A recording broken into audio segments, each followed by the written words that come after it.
Hey guys, welcome to Voice Parliament, जहां मिलता है आपको संसद की हर बड़ी बहस, हर जबरदस्त स्पीच और हर धमाकेदार पल, एकदम रियल और बिना कट के। अगर आप चाहते हैं राजनीति की असली आवाज सुनना, तो आप सही जगह पर हैं। चलिए शुरू करते हैं आज की पार्लियामेंट्री हाईलाइट।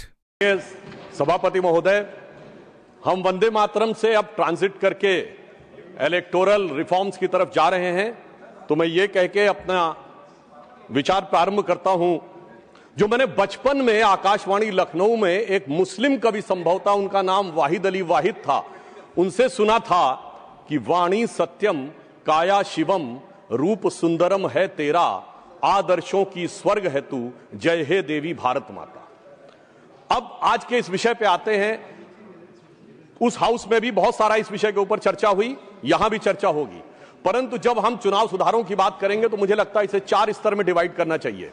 पहला, लोकतंत्र और इसका आधार, दूसरा चुनावी प्रक्रिया, और तीसरा कि इस चुनावी प्रक्रिया में होने वाले सुधार, और उसके बाद विपक्ष की आपत्ति और उन पे होने वाली तकरार, और इसके साथ मैं कुछ सुझाव देने का भी प्रयास करूंगा।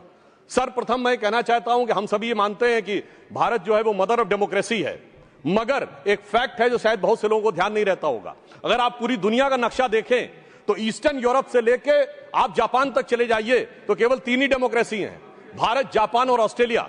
और जापान एक कॉन्स्टिट्यूशनल मोनार्की है, Australia is practically an extension of Europe. तो इस पूरे पूर्वी गोलार्ध में यदि एकमेव absolute, vibrant and consistent democracy है तो वो सिर्फ भारत है। और सिर्फ इतना ही नहीं है सभापति महोदय, आज दुनिया में लोकतंत्र के अंदर सिर्फ 34% जनसंख्या है, जिसमें 17% हम हैं।